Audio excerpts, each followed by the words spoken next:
Every major humanoid robot company has made the same bet. Tesla, Figure, Agility, they all chose electric motors. But there's a problem nobody wants to talk about. Their robots still can't grip things properly. Here's the thing.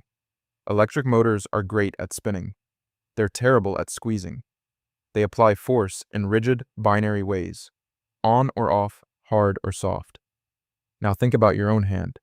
You can crack a walnut, then pick up a grape without destroying it. That's not just strength. It's real-time pressure modulation. Hydraulics do this naturally.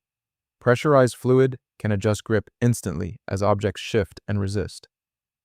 The same technology that powers a backhoe digging a trench can theoretically give a robot hand, human-like adaptability. But here's where it gets interesting. Hydraulics have always meant heavy, leaky, maintenance-hungry systems. Great for construction sites. Useless for a robot working next to you in a warehouse. So, who's actually trying to solve this? Almost nobody.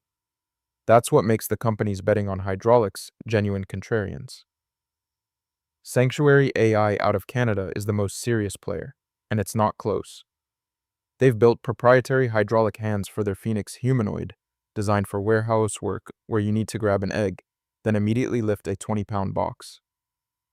Their key insight? Use electric motors for the body, hydraulics only in the hands, where compliant grasping actually matters. And they've integrated the hardware so tightly with their AI that Phoenix can handle novel objects without specific retraining. The hardware adapts, so the software doesn't have to learn every edge case. Then there's Clone Robotics in Poland, taking a more radical path. Their hand uses hydraulic tendons that mimic actual human muscle architecture, fluid pressure, through channels that work like your own fingers. It's beautiful engineering. But they're still at the prototype stage, and the gap between a gorgeous demo and production-ready hardware is enormous. Now, who's actually winning? Sanctuary AI leads this space, though leads means something different when you're essentially the only serious competitor. Their advantage isn't just being first, it's integration depth. The hydraulic hands aren't bolted on as an afterthought. They're co-designed with Sanctuary's entire AI stack. They've demonstrated fine manipulation that electric-first competitors haven't publicly matched. But here's the part nobody talks about. The real problem isn't performance, it's reliability. Can hydraulic systems get small and sealed enough for hands that work 8-hour shifts without leaking or breaking down? Construction equipment tolerates bulky pumps and regular maintenance.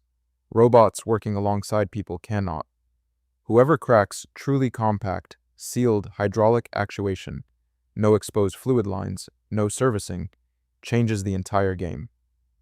So why does this matter? Because this isn't really about robots. It's about whether machines can finally handle the physical world the way we do. Get gripping right, and you unlock warehouses that don't destroy fragile goods, manufacturing that handles irregular objects, care robots that can help people without hurting them. The humble question of how to hold things properly gates the entire future of automation.